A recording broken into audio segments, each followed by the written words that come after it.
I refuse to play Augusta until I can qualify for the event. I've been invited a few times, and I've got an ego about me that I really want You've to said qualify. no.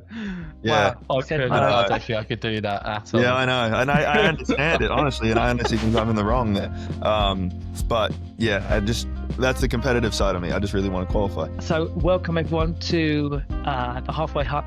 We are introducing a really cool episode this week. We've been talking to a lot of guys that have been in and around tour life, different stories, different elements. But this is a guest that has agreed to join us this week that we've been wanting to get in front of us and you, our audience, for quite some time. He's a member of the Lads Golf, good friends with Jason. They've been in his own right, plays an unbelievable game. Welcome to the show, Ryan.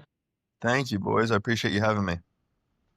Yeah, Awesome. we're looking forward to it. Yeah. So where do we start, Chris? Where do we start? Well, I wanted to kind of touch on your background. I mean, you have played golf to a high level, but you've also got a bit of sports heritage in your family as well. I know that. So maybe give us a bit of a background from what that's like, having been brought up in that background. So, I obviously both my parents professional tennis players at a high level. My dad won a major in doubles and got to the semifinals 4 times in majors and singles, and very good player. My mum was top 20 in the world at tennis as well. So, and then post tennis, they were both great tennis coaches.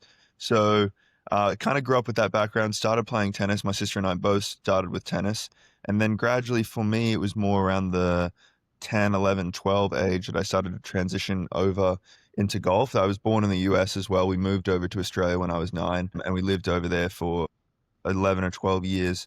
And so all my formative years of golf and transitioning over to golf from tennis were all in Australia. Started to get pretty good at golf while I was in Australia at a younger age. I think for me, just being, I guess, with a nice athletic base and always playing other sports, I picked it up maybe a little quicker than a lot of people would. And I started to get pretty good at a young age. Had a nice junior and amateur career. I got to number 3 in the world amateur golf rankings when I was 16, I believe, or 17. Turned pro at 17, and then I was able to play. I've played now, I think, 21 or 22 PGA Tour events, and I was able to kind of just get some good starts off the back of a good amateur career and played nicely, all relative to being a 17-year-old. And I think at the time I was very hard on myself. I was having top 20 finishes and top 30 finishes as a 17, 18-year-old, but kind of berating myself for those things, thinking I should have been finishing much higher and doing much better. So yeah, then from there, kind of didn't get my card. I missed out my first year on those. At the time, it was the Korn Ferry Tour playoffs, which kind of guaranteed Korn Ferry status. I missed out on that by 0.3 FedEx Cup points my first year after my starts. Rain Gibson, actually, he chipped in on the last hole at the Wyndham to like push me out. It was pretty devastating at the time. So I had to shuffle around a little bit. I got onto the Korn Ferry Tour, played the Korn Ferry Tour for a few years. In the first year I played, had it not been a COVID year where they combined the 2 seasons into one, I would have gotten my PGA Tour card, but they combined them into 2 seasons. And unfortunately, that second season didn't play quite as well. Kind of just kept my card. And the year after, unfortunately, I got injured, couldn't get a medical. The medical process on the Korn Ferry Tour is quite tricky. Once you played kind of 6 events in a season, it's just bad luck. So I had to sit out most of the season, lost my card, and that kind of got me thinking towards the YouTube stuff. And while I don't have status, how can I kind of still be really involved in high level golf, but also create kind of an extra income that would fund my professional golf? And I had a lot of buddies doing YouTube, knew a bit about it, did a video at Rick Shields at my home course in Florida. He kind of let me in on everything, and I was like, well, let's have a crack at this. And it's become a whole other thing. That's kind of like the quick 30-second recap, or probably a bit longer than 30 seconds of kind of my backstory and yeah, how we got here. Interesting. Yeah, thanks for being so concise. You're obviously happy with what you're doing now, but have you fully extinguished the flame? Does it still burn in terms of looking to qualify, whether it's Monday or actually going for a card again at some point? Yeah, I know that's still like by far my number one priority. Even if I do too much YouTube filming for a few weeks, I get so sick and tired of it. I swear I'm never going to do it again, and I need to go play tournaments. Like the competitive part of me is by far the strongest part of me, and the part that burns is the brightest. I just really enjoy doing YouTube as a supplement to that. and potentially giving myself and my brand more exposure to potentially even get opportunities down the road, whether that's for a sponsor exemption, a sponsorship, whatever that might look like. I think all of that will just support the professional golf. And even this year, I went to Q school, unfortunately missed by a couple, played pretty well. Just, it's one of those things. Q school is just it's a tricky beast. And yeah, so by far, just professional golf is still number one for me. Love Amazing. that. Love that. And I know you gave the live qualifying a go, didn't you, Couple last years year? ago, yeah. Yeah. Is that something that you want to look at again as well? I'd love to. I mean, that was a very unique opportunity. Unfortunately, I got that one. I was just playing garbage when they invited me to that, and I just went into it just like hoping for a miracle. The weeks leading up to that, I was like, boy, oh boy, my game's in not a good shape at the moment. But I'd love to have another crack at it now. Obviously, I play much better. Yeah, any opportunity. Like I'm not closed off to anything, whether it's Australia, Asia, Europe, the US, live anywhere that I get a chance to play. I'd love to play. Yeah, yeah. And you're saying playing in Australia possibly as well. There seems to be a bit more heading there as well. We saw the last couple of tournaments. I mean, Liv have a Australian tournament over there, and it's amazing. It looks phenomenal out there. It looks like the biggest one of the year as well. So it'd be quite cool to see you go out there and play some more tournaments if they hold a bit more, which I think it's really missing from over there, isn't it? It's something still quite missing, and they don't seem to get enough golf over there.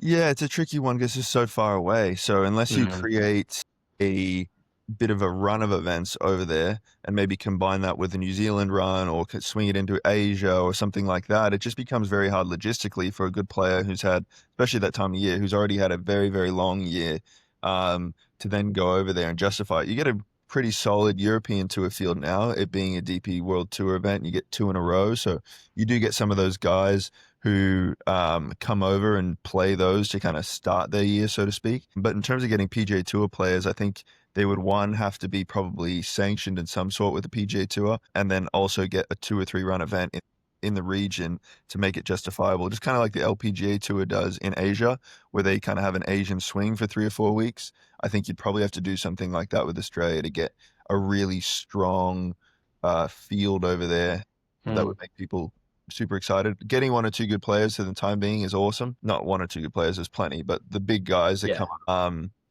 But yeah, in order to make it a true part of the schedule, that's how I think you'd have to do it. Yeah, exactly.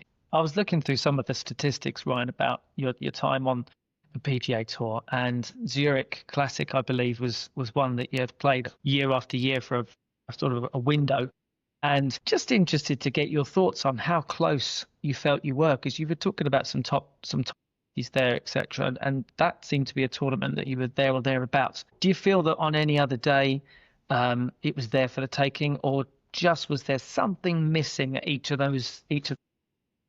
Yeah, I mean, I think so. I made a lot of cuts, especially in the first year. I made the cut at Memorial, made the cut at Bay Hill, made the cut at Zurich, and then I made the cut at Torrey Pines and Pebble, I believe, were the ones. So all good events, big events, played pretty well. I think the thing that was not there for me was I was mature enough as a golfer, like my pure golf game throughout was definitely mature enough. I don't think I was mature enough in handling the circus that is the PGA Tour and professional golf. Right. There's so much they pull you in, when you start to play well or you're a bit of a name or somebody needs your attention, your attention starts to get pulled in a million different directions. And I think I wasn't prepared for everything that goes with being a tour player on the PGA Tour and handling my emotions. So doing all these interviews and stuff, not playing the way I want, beating myself down a little harder than I needed to then make it harder to recover the next day or the next week or whatever was going on. So I think more from a maturity level, I wasn't ready, but I think the physical golf game, I wouldn't have turned pro at that time if I didn't think each part of my golf game was in the right state. But I think it was impossible for me to know what it was going to be like out there once I'm traveling and I'm living on the other side of the world with my family and my coaches and that sort of thing. That's something you can't prepare for. And I think you just go into the deep end and you hope you're able to work it out. And I think in a lot of ways, I did a decent job. And in a lot of ways, I didn't do it well enough. Did you enjoy the experience, though, or was it just a grind? It was a job. Did you go from enjoying your golf to finding it something that the negative aspect of trying to earn a living, trying to fund it, trying to move from place to place around the country? What was your emotional state like during those experiences on tour? No, I mean, I absolutely loved it. I think it was a dream come true. These courses that you get to play, just as like a pure golf enthusiast, which I am before anything else, before I'm a professional golfer, a YouTube golfer, a good golfer, like for any of that, I'm a golf enthusiast and I love it. And so seeing these courses like Pebble Beach that I got to play straight off the bat, and Bay Hill and Memorial, and these are like courses that I've heard about, watched on TV forever, and just to be on property during the tournament week and playing under those conditions, it's special. And then again, being paired with some amazing players and that sort of thing.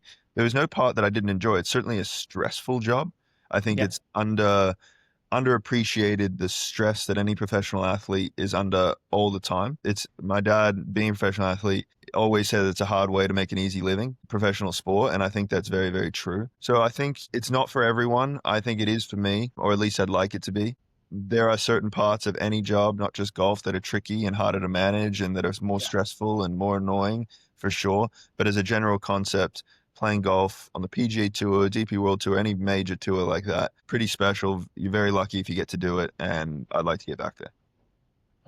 Yeah, and you mentioned some serious courses there. Being able to play them would be amazing. But I know you spoke about when we were chatting about course design, and don't worry, Mike, I won't go off on one about course design too much. But do you have a particular designer or an architect that you seem to enjoy more than others?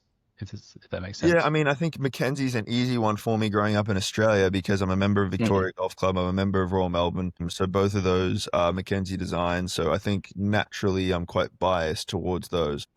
Hard not to be. I've played Cypress Point. That's one of the most special properties, I think, in the world. Pasatiempo is another one that I absolutely love. I refuse to play Augusta until I can qualify for the event. I've been invited a few times, and I've got an ego about me that I really want to said qualify. No. Yeah. Wow. I don't think I could do that at all. Yeah, I know. And I understand it, honestly, and I honestly think I'm in the wrong there. But yeah, that's the competitive side of me. I just really want to qualify. Fair enough. Yeah. But yeah, I also like some of my favorite courses in the US are like CB McDonald, Seth Rayner, that sort of thing as well. Yeah, I love Scioto in Ohio. I love Chicago Golf Club. There's a few that I really, really like too. So I'd say in the easy answer is Mackenzie, but a lot of those old school architects I really, really enjoy. A lot of the uniqueness of the designs. A lot of those courses with the squared off greens, I find that concept very, very cool. And yeah, I'm a bit less of a fan of I don't want to air anybody out, but like a Pete Dye or Tom Fazio, that sort of like design doesn't get me quite as excited. Yeah. Sorry. Go on. No, you go. We had Mike Clayton on a couple of weeks ago, who's doing a lot of work down there, and he is involved with the 7 Mile Club project. Have you heard of or seen that? Yeah, of course. Yeah, I know a bit about it. It looks awesome. What they're doing down there in that little stretch. In fact, some of the courses they're putting out there is stunning. We were saying, because we spoke to some of the guys over in the UK that are working on project over here, that it's just such a shame it's so far to get there. It's, for us 20 plus hours. Yeah. What about you? Do you come across past sort of England? I'm in California, so I just go straight over the coast. So it's 14 hours, 15 hours. But I think on that, I think what they're doing well in Australia when it comes to courses like that, it's become a true destination with so many courses in that top 50 in the world that you don't 100%. Just go to play one of them. You go and you play. I mean, now you could probably play 10 courses that are all just about in the top 50 or thereabouts in one little trip. So I think that's pretty cool, and that's encouraging a lot of people to come over and check it out. Amazing. Love that. Have you managed to get over to Scotland and Ireland to play much golf? Not a bunch. I've played Troon, I've played Carnoustie, I've played Muirfield, I've played St Andrews. Actually, maybe I played more than I thought, and I've gone down. I've played Birkdale. I've played, so I guess I've played a few. But yeah, I haven't played in Ireland too much. I played in Northern Ireland a bit in 2023. I played the Challenge Tour. And so I was over there. I played the, what was it, a Galgorm, I think. And then we went and played County Down. We went and played Port Stewart while we were there. So I played some cool courses, but I've never been on like a trip, so to speak, and gone and run through and played them all. I've just, whether it's British amateurs or professional events, I kind of just, if I'm in town, I try and play one. Yeah, I mean, there's so many hidden gems as such over here that you've got the big ones like you've all Cabs Town and stuff like that, but then you've got like I think Dunbarney Links is like not a lot of people know it, and it's not far away from Kingsbarns and St Andrews, so it can get a bit lost in there. But Yeah. courses like that are just phenomenal to go and see, and it's hard. You have to plan a whole trip Yeah. just so you Yeah, can go and see all these one day I'd courses. love to. I just haven't yet. So what's your maybe we could talk a little bit about lads golf. Okay, yeah, fine. Come on. I'll stop talking about We love courses. it. We love it. And a lot of people that listen to us, we know, follow you. And, just I think it's the camaraderie as well as having a bit of a laugh, taking things seriously, but entertaining ultimately, isn't it, when you're producing content? What was the thought behind that whole coming together of you and your pals, with Jason, obviously, to produce some content? Was there well, obviously there was a reason. What was it? Yeah, so I've been doing YouTube. I'd been doing YouTube for about a year and a half. Before I kind of was talking to Jason about potentially being in one of my videos. I go up there all the time and to his house and practice and that sort of thing. So he kind of came back to me and was like, "Hey, what are your thoughts on doing a channel?" I think he'd been watching what I was doing and who I was with and how things were progressing for a while. And I think he kind of saw the direction things were going and approached me. Thought it was a good group of personalities. Jason obviously has a big name himself, so he'll be able off the jump to be able to propel us further forward than we could on our own. And I've got a bit of experience in YouTube and kind of how to get things set up and how to hire the right people and what direction the channel needs to go and what the content needs to more or less be like. So we had a good kind of everybody had different things to input into the channel and we got it started and immediately people really liked it, but it's saturated space. So we had to, we still are continuing to figure out what differentiates us. I think us being very good golfers, all five of us, everyone's a plus handicap, if not mid pluses. So I think we've got like a +5, a +6, a +8, +4, and a +2 or something. So the I'd be golf, shaking if I was playing with you guys. yeah. So like the golf is very good. So that's one differentiator for us. Having Jason is another one because we're now getting access to say the PGA Tour and we were able to film on PGA Tour grounds last week at the event, which nobody's been allowed to do at this point. But kind of having Jason involved has given us access there. So yeah, we're just kind of trying to find our lane a little bit. We don't want to be necessarily like good, even though we love those boys and we've been able to film with them and we get along great. They're very much catered to maybe a more gimmicky to a sense, like challenges and all these crazy things. We stay a little bit more traditional, and I think we'll probably kind of stay down that lane and figure out what works for us and what doesn't. As we're trying different concepts. We did this Guess the Tour Pro video the other day where not a golf shot was hit. We watched that. It was hilarious. And we thought we were like, I don't know how it's going to go. Reception on that was great. So we'll probably run those again. Just trial and error. You just do a bunch of things. Keep doing it. People might like it. People might hate it. Sometimes you do stuff because you like it though too.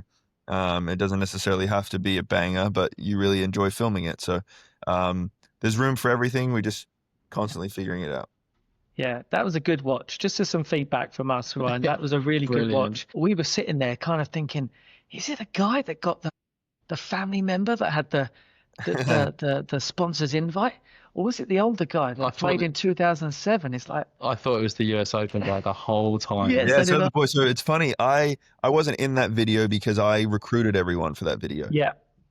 So I went through the interview process with all of them on Zoom, and like I think we probably had like 30 Zoom calls, right, with all the different people, basically explaining to them how they would need to pitch it, seeing their personality, that sort of thing. And we landed on, I think, the right guys because there was a couple that were obviously not the Tour Pro, but were hilarious, I thought. Yeah. And just great characters to have as part of the video. And then there was 2 or 3 that could have genuinely been Tour Pros. So I think the biggest point of feedback there is people would like to see him hit shots. I'd like to say that the only thing, and you guys would know this as well, as soon as you see a pro hit a shot, it's very different to an amateur golfer hit a shot.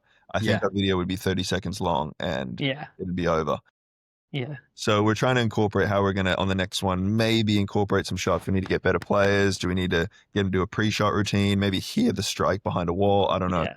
But yeah, that's cool. we'll Yeah, figure it out. Justin Rose did something like that a few years ago, didn't he? Yeah, On he did. YouTube, Yeah, and he watched the players actually hitting balls. Yeah, you can tell but straight away. if you well, you can. But if you've got someone that's doing a vetting process, elite amateurs and then professionals, it could make for an interesting video. Yeah, that'd be Yeah. cool.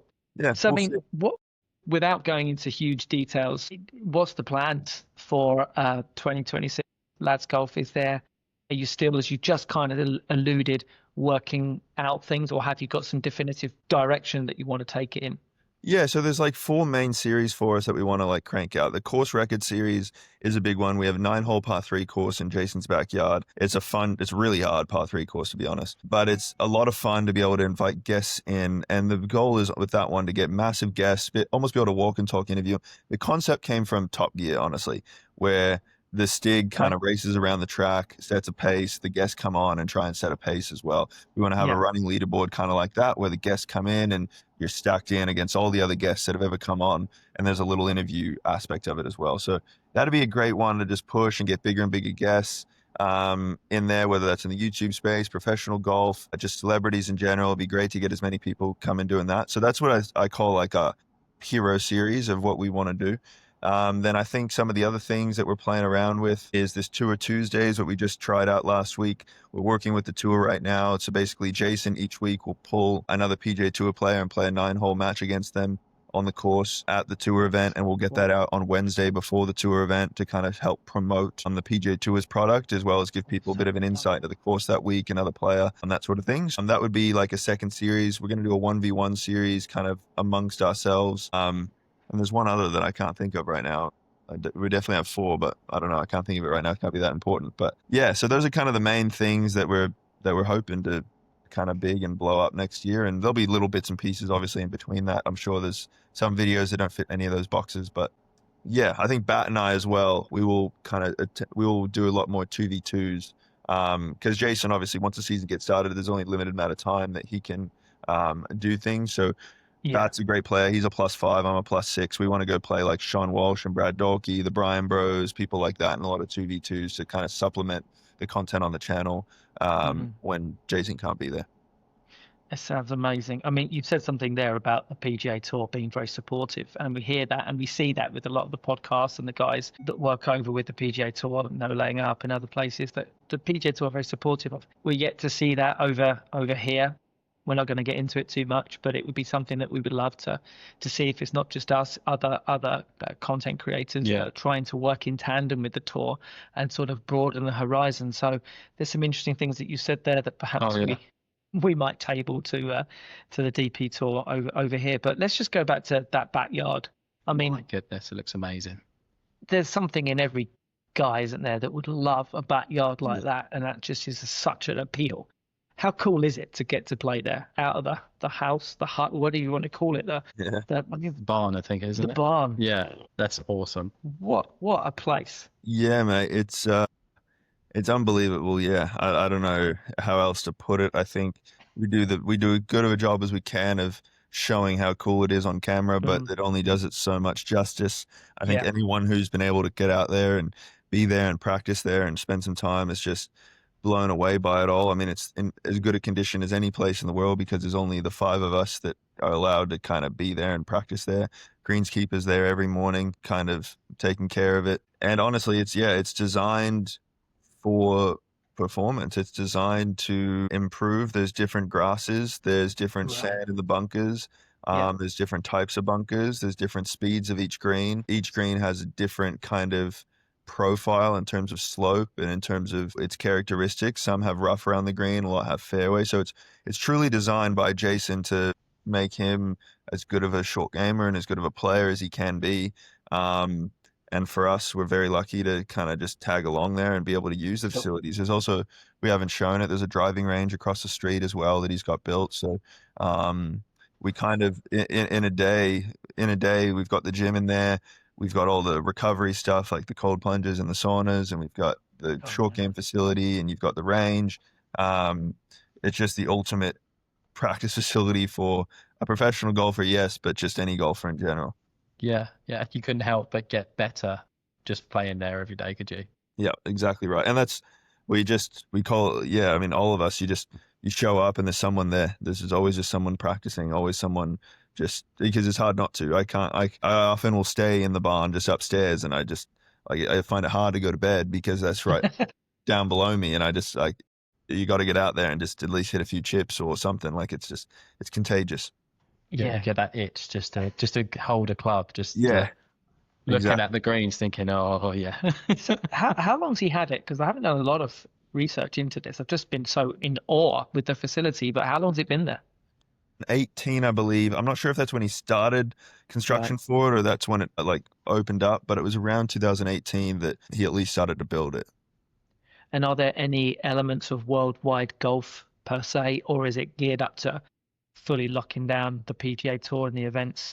Has he replicated any holes there that There's like a you'd there's like see? a there's a like riveted face pot bunker out the back that has a Okay. completely different type of sand in it, and then he's got the fescue around a lot of the bunkers that kind of replicate maybe more so in the UK or Australia, that kind of thing. So one thing that he says that he does a lot of that a lot of pros don't do is he practices a lot of short game out of rough, and a Right. lot of pros like will just do a lot of technique on fairway, chip a lot of shots on the fairway. They don't spend like big chunks of time in the rough. So he really prides himself on whether that's on the PGA Tour rough, which is more that like Kentucky bluegrass, like that's what rye, like sort of thing.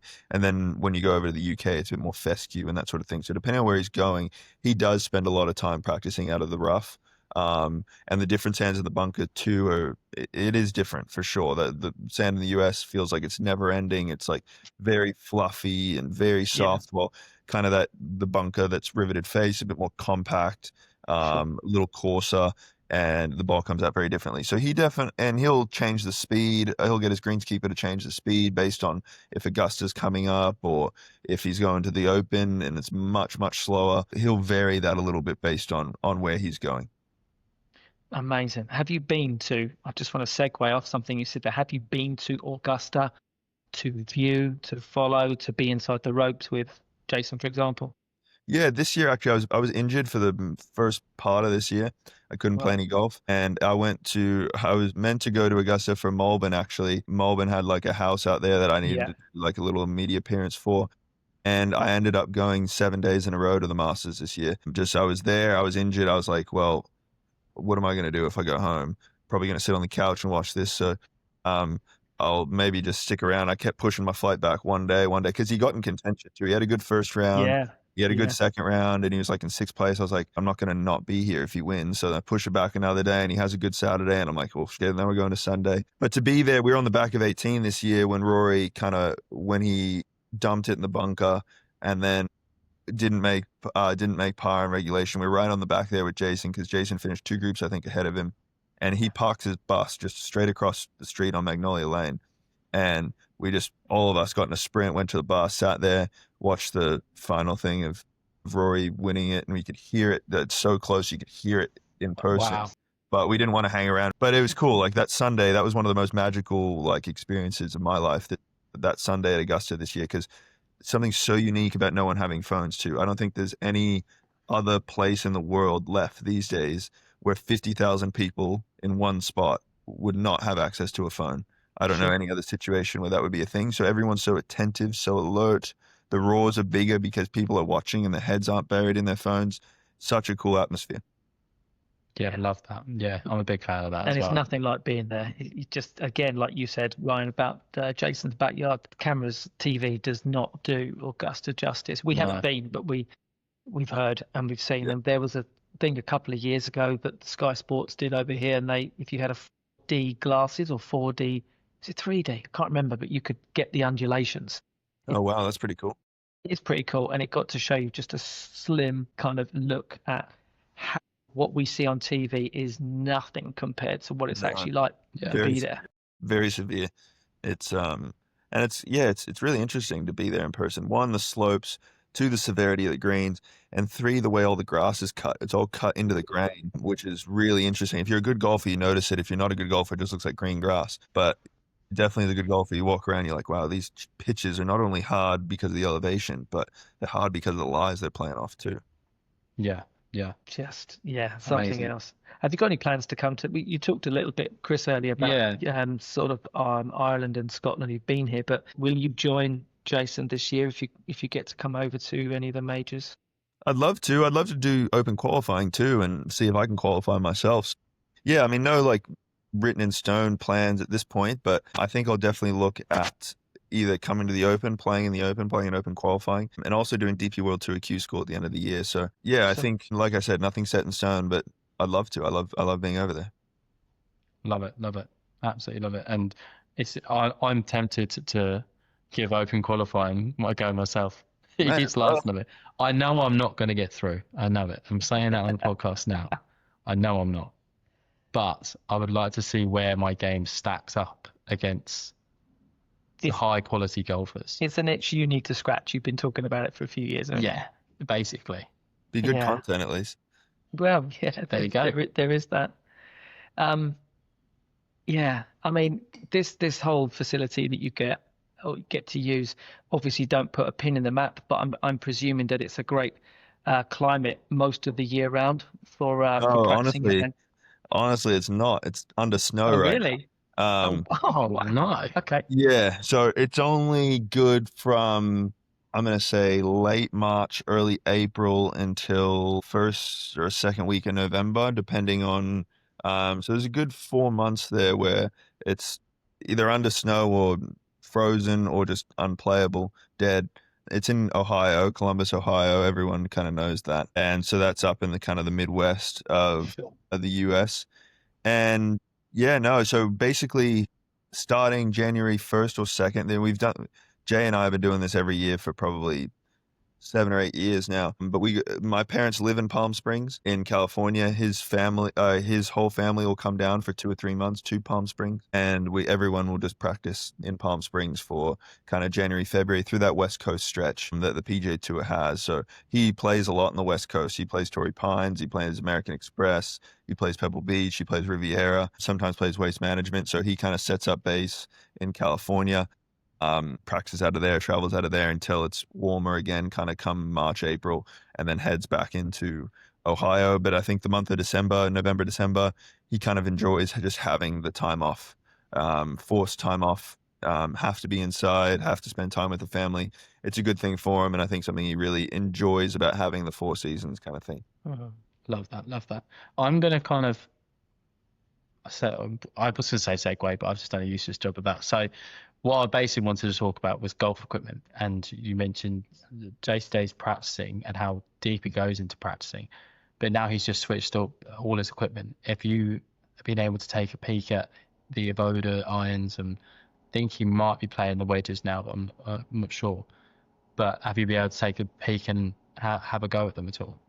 Yeah, so he started testing them out. I'm gonna say, what are we now? December. I'm gonna say it was either September, October is when I first went over, and he had switched. I think he was using like P7 CBs or something, and then switched over to the Avodas, and he was telling me a bit about them. I'd seen the logo before because I think Bryson was using them, so I'd kind of seen the logo on your hat there, Mark, on the back of some irons, and I didn't really know what it was. Like I didn't know the technology behind it. So he was there with the Avoda guys, Tom and a few others, and they were kind of going back and forth on some concepts. It was really interesting to hear them speak about it. But I thought even more unique than the irons was the fact that he was using graphite shafts and then Jumbo Max grips. And I was like, this is a whole crazy like setup. This is not even just, hey, change heads to curve-faced irons. It was like curve-faced irons, graphite shaft, Jumbo Max grips, and I was like, what do we do? Like, what's going on here?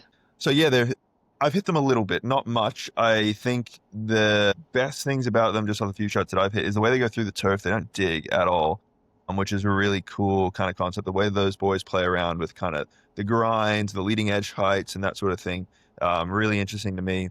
I think the stuff with the shafts, or the graphite shafts, makes sense to kind of have the same profile shaft throughout your bag from driver all the way down to your wedges. I think just as a concept that makes a lot of sense. And I know graphite it can be lighter and keep the same stability as a steel shaft, so there's a bit extra benefit of some swing speed and things like that. The curve-faced irons, I'm gonna be honest, I haven't done enough with them to know for me if there's something that I would love or hate. They look down at them, they look crazy, especially the long irons. I think into that 4-iron, the curve starts to really accentuate itself, and it looks wild, honestly, to look down at.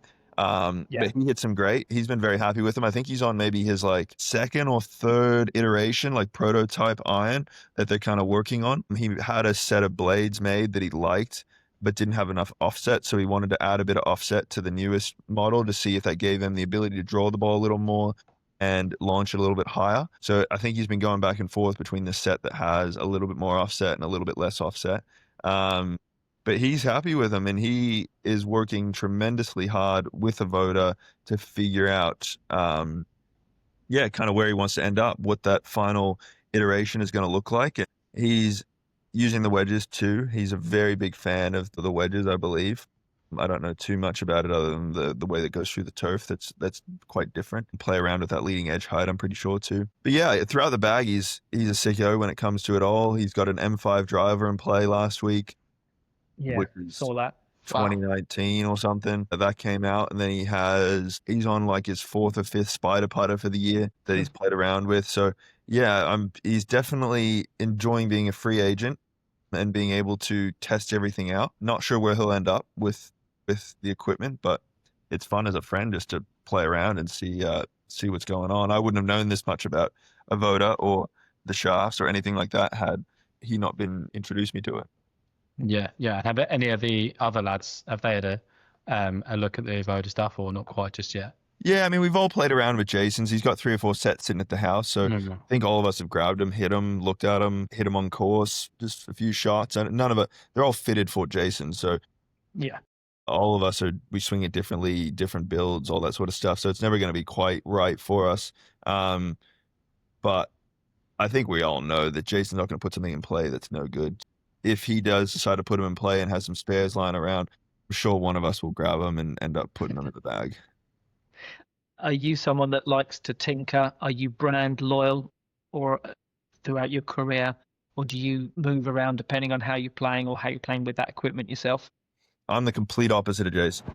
I've been with TaylorMade since Nike. I turned pros with Nike. Nike went out pretty quickly, and then I've been with TaylorMade since. But I get fitted. I make sure the clubs are where they need to be, and then after that, it's all me. Right.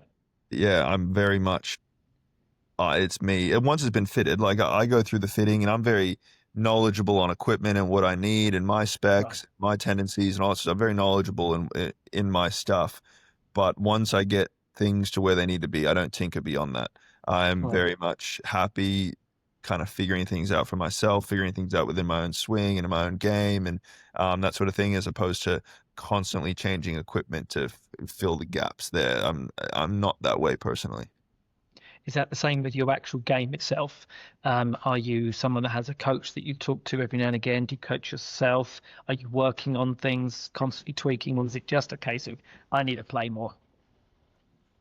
I wish at points in my life I wasn't as technical as I have been. I wish I wasn't as knowledgeable, I would say, on the golf swing, on golf in general, as I am in a lot of facets, because I think I've been my own biggest enemy in a lot of ways when it comes to the technical side of things. I think I understand so much about the golf swing that have found it at times very hard to just play and just leave it alone and not tinker with my mechanics. I've always worked with a coach, but constantly working on it. I think there's such a power in just, my game's good right now, let it be good. Like, Yeah. play. It's taken me years to learn that. I'm much, much better at it now than I ever have been. But yeah, certainly I have been too technical at points where I'm constantly working on things. If it's not one thing, it's another. And that you get caught up in the mindset of you're always trying to be better and you're always trying to improve. And that's a good thing inherently. But I think you have a DNA as a golfer. We all do. And if you start to just work on things too much, that you lose a bit of that DNA, that's when it can be a little scary, or you can kind of lose parts of your game that have been really good. Yeah, I wish I could say the same. I've often worried about tinkering too much and go to a coach for fear of it just kind of destroying you and moving away. However, there are things that you need to look at, aren't there? Oh, that's my issue. I tinker far too much. Yeah. I start going to the range and thinking, right, my hand doesn't feel quite right there. I need to change that. My grip, is that correct? And then I start thinking, well, I need to put lead tape on this part of the club, and I'm terrible for it. Absolutely terrible for it. Yeah, and it's enjoyable. Like, I love golf swing mechanics. Like I have such a I feel like a good eye for it and something I really enjoy and know what I'm looking for. But when it comes to my own golf, I'd be better off knowing nothing. So what irons are you playing at the moment then, Ryan? You say TaylorMade. Yeah, so I've used the P7 MBs the last couple of years. I used those Okay. up until 4 iron, honestly, and then I only switched the 3 iron to a CB. Um, and I hit the ball extremely high, so I've never been like a 5 wood, 7 wood hybrid player. My Mhm. 3 iron's always gone more than high enough, and even in that blade and the 4 iron, 5 iron, like I've always launched the ball plenty high enough to be able to kind of use those. I use the new TaylorMade driver, the QI40. I use the old 3 wood, the QI10. I use, what else have I got? MG5 wedges, and then my Nike putter that I've used forever that just can't seem to get out of the bag. Project X 6.5 and everything. Then I'm playing around with a few things with the driver right now with the Hazardous. I've never used a Hazardous before and just playing around with it now for the first time, and it seems pretty good. So yeah, a bit of a pretty standard setup. A pretty standard setup from like 8, 9 years ago, I reckon. Right. I think nowadays you see a lot more 5 woods and 7 woods, that thing coming into the foreground a little bit, but I'm still Yeah. traditional, I think. Yeah, you start seeing 9 woods in some people's bag now. Yeah, Yeah. Even on tour as well. I saw Dustin was using a 9 wood. I think I see so many people with the 7 woods. Jason, I know, carries 7 wood. A lot of my buddies that play on tour carry 7 woods at the moment, which is wild. Wild. Yeah, that's mad. So let's not get too controversial. We pride ourselves on not doing that. Sometimes it's difficult. What's your thoughts on the Internet Invitational? If they come knocking, do you go next year? I think as a content creator side, like with the lads and stuff, I'd have to. I think it'd be silly not to. I think the exposure is too monstrous to say no. I think from just a business perspective, you'd be silly not to. Now, do I love that style of golf and did I watch it? No. I watch clips of it. I got a lot of friends playing in it. Look, if a lot of people are enjoying watching golf, it's great. I think it's a net positive for the sport. Like if there's 6, 7 million people tuning in for a golf event of any sort, I think it's a net positive. I think it creates, if people want to go then travel to play that golf course because they're watching an invitational on there, that's great that they're generating business for that. If all these creators get a bigger audience, are able to spread golf in different areas, good. Now, I like traditional golf. I love stroke play and good players and PGA Tour golf. Like that's my entertainment when it comes to golf. I create YouTube golf, but I'd say I don't consume YouTube golf. But yeah, would I play in it? Absolutely. Not that. I'd probably play in anything you ask me to play in. Internet Invitational, Live Golf, DP World Tour, Yeah. like Creator Classic, like anything. I love playing golf. I love playing any sort of competitive golf. You ask me to play, I'll most likely play. Nice, nice. It's interesting because you said something there about playing in the Challenge Tour, Q School, British Open qualifying, bit of DP. Do you feel that you've got enough of an appraisal of what goes on over here in the professional game to know what some of the new graduates that will be moving over from the DP World Tour to the PGA Tour will be expecting this year? Because there's definitely a couple of players that look like their game is set up for it. Marco Penge is one of them. Marco But Bent there's is a couple. incredible. Yeah, he played Yeah, Challenge the year I played Challenge. right. And I wouldn't say I know him well, but I know him. And he had some struggles in his own game for a while there, and he's obviously figured it out. He's incredible. In terms of a player, I'd have to look at the list. I knew quite a few. Christopher Rayton was another one that Yeah, I know pretty well. He was Challenge Tour the same year, that year in 2023. And he was really struggling that year in particular. I'm pretty sure he completely lost his card by a million. We played a couple of practice rounds together, and I remember thinking, oh, this guy's kind of struggling. And then 2 years later to see him get his PGA Tour card the way he has and kind of run through the DP World Tour this year, very impressive. So yeah, I mean, those are the two off the top of my head. Like I said, if I have a look at the list, I would definitely, when I had a look at it, I knew quite a few on there. But those two in particular, yeah, I think Marco's game sets up incredible. The US golf is very much hit it far, figure it out from there, be solid with your wedges and a whole lot of putts. Like it's a very one-dimensional game, and yeah, he's got the ball speed to compete. I think nowadays very hard to compete if you don't have the ball speed. I think you got to be exceptional elsewhere. You got to be one of the best iron players like Scheffler. You got to be an incredible short game like Spieth in 2015 or Jason or something like that. So you got to have something else that separates you. But he's got the speed, which makes the rest of it a lot easier. Not saying that's a guarantee, but a lot easier. So would love to see him do big things next year. And the only thing I'm not sure about is the model at the moment of moving the DP's 10 best players out every year. It seems like a very strange concept for the DP. It's great for the players. I'm sure they love it, but it's a very interesting concept to get your 10 best players and move them off every year. So, yeah, I don't know. It's an interesting one. Yeah, it seems kind of odd to take Strip. Yes, what's bringing in the fans and just go, but we're just going to take this away and give it to someone else. Yeah, and I get there's new players every year, but I don't know. Yeah.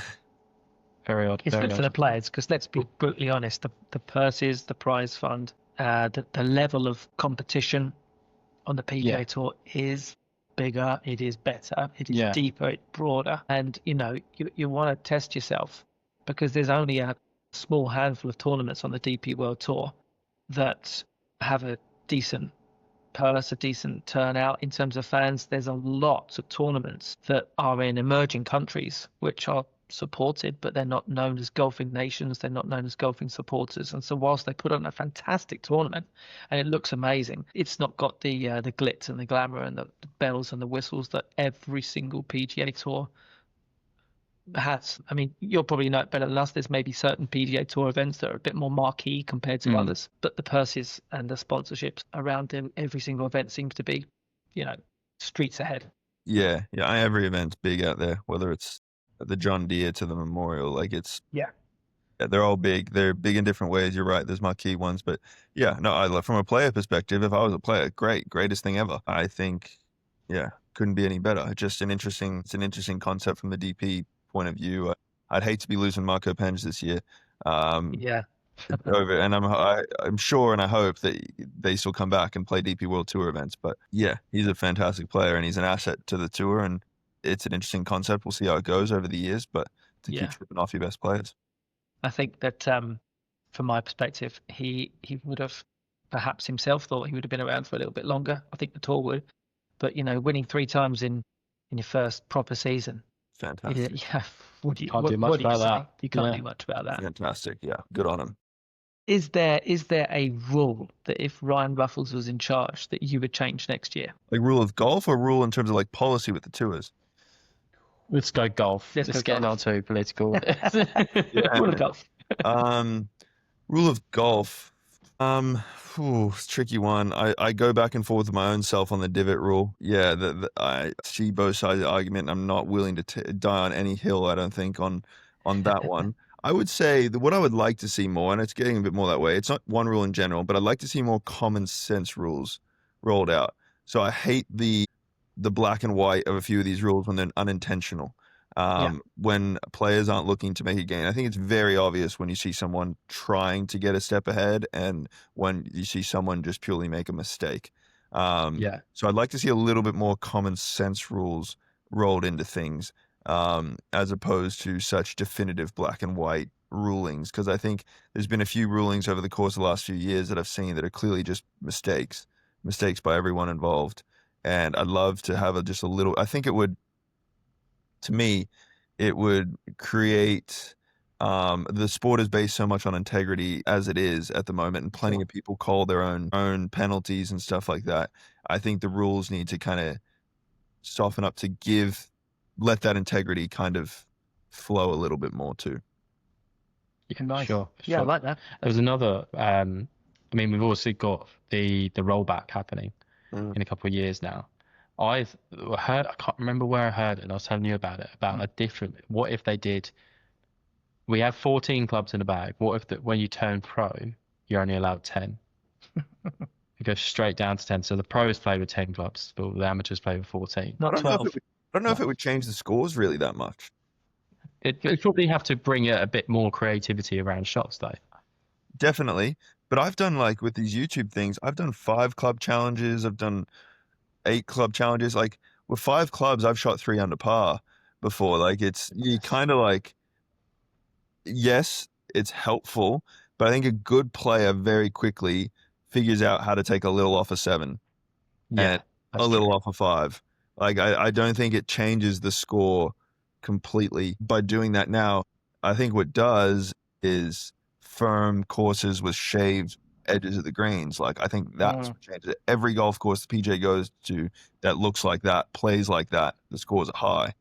Yeah. So I think that has the most effect rather than lengthening, shortening balls, all this sort of stuff that everyone's trying to do to get the scores where they want them. You shave the edges of all the greens, let the ball roll off, have to pick out your landing points more than just aiming at a pin. That's where professional golfers really have a hard time, is that style of golf. You put rough around the edge of the green, you smoke it through the back, it still only goes this far over the back, and it's right off the edge of the green. Even if it's a thick lie, most pros can handle that. If you end up 40 yards off the green, chipping up, big slopes, that's hard. Yeah, true. There you go. Yeah, shut me up, actually. Yeah. It's a good comment, though. Listen, Ryan, thank you so much for joining us. We've taken a lot of your time, and honestly, it means the world to us that you got up early on your time zone to come on and join us. We've covered everything we wanted to cover and more. We're looking forward to seeing what you guys do, what you do next year in the content, and perhaps getting back to playing some really high level competitive golf. What an amazing journey that would be to get back into those higher levels. So thank you so much. No, thank you guys. Appreciate you having me on, and some great questions there. So I really enjoyed it. Awesome. Take care. Thanks, bud. Cheers.